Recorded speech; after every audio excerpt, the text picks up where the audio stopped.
வணக்கம் தலைவா, அனைவருக்கும் இனிய வணக்கம். இன்றைக்கி நம்ம இந்த ஒரு வீடியோவில் எதை பற்றி பார்க்க போகிறோம் அப்படின்னு பார்த்தீங்கன்னா, டிஆர்பி மற்றும் பள்ளி கல்வித்துறையில் வந்திருக்க முக்கியமான தகவல்களை பற்றி இந்த ஒரு வீடியோவில் நம்ம பார்க்கலாம்.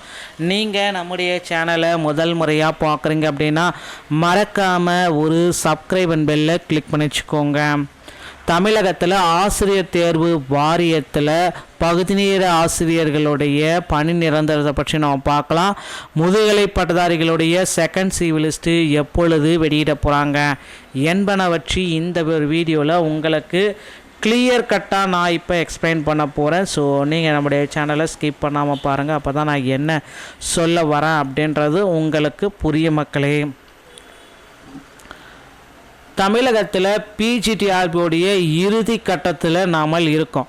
ஸோ இந்த பிஜிடிஆர்பியோடைய ஃபைனலாக நமக்கு வந்து பார்த்திங்க அப்படின்னா அந்த ரிசல்ட்ஸு ஃபைனலாக யாரெல்லாம் தேர்வாகியிருக்காங்க, இவங்கெல்லாம் பணி நிரந்தர ஆணை பிற தகுதியானவர்கள் அப்படின்ற ஒரு பட்டியல், தற்காலிக தெரிவு பட்டியல், இது எல்லாமே எப்போ வெளியிட போகிறாங்க அப்படின்றது ஒரு கேள்விக்குறியாக இருக்குங்க.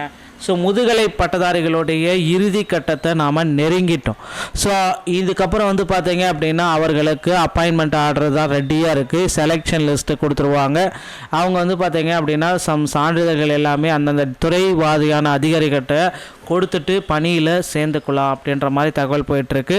ஸோ இது எல்லாமே எப்போ நடக்கும் அப்படின்னு பார்த்தீங்கன்னா இந்த ஜனவரி இறுதிக்குள்ளார பணிக்கு அமர்த்தப்படுவீர்கள் அப்படின்ற தகவல் வந்திருக்கு முதுகலை பட்டதாரிகளை.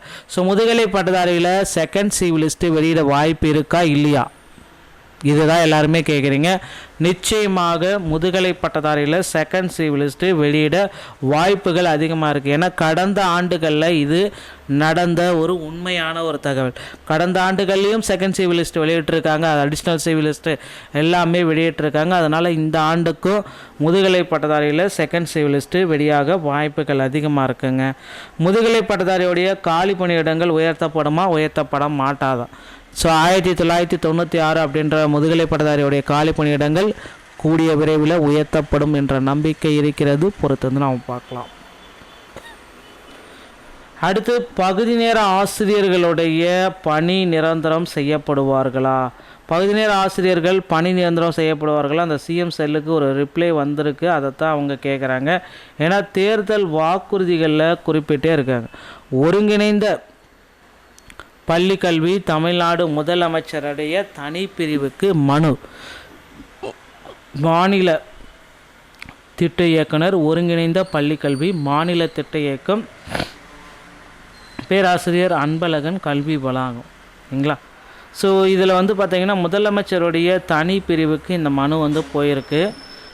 என்னைக்கு 31/12/2025 அன்னைக்கு போயிருக்கு. மனுதாரோடைய பெயர் முத்துராமன். கோரிக்கை என்ன அப்படின்னு பார்த்தீங்க அப்படின்னா, ஒருங்கிணைந்த பள்ளி கல்வி பகுதி நேர ஆசிரியர்கள் பணி நிரந்தரம் வேண்டும், அதை சார்பாக போட்டிருக்காங்க. கோரிக்கைகள் ஏற்றதா நிராகரிக்கப்பட்டதா? கோரிக்கைகள் எல்லாமே நிராகரிக்கப்பட்டிருக்கு.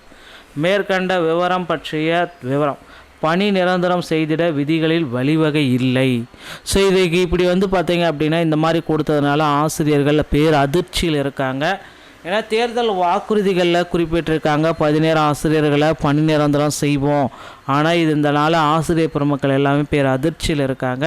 விரைவில் இதற்கு ஒரு முக்கியமான முடிவுகள் எடுக்கப்படும் அப்படின்றத எதிர்பார்க்கலாம். டிஆர்பியில் 2013 டெட் பாஸ் பண்ணக்கூடிய போஸ்டிங்கும் விரைவில் போட போகிறதா தகவல் வந்திருக்குங்க.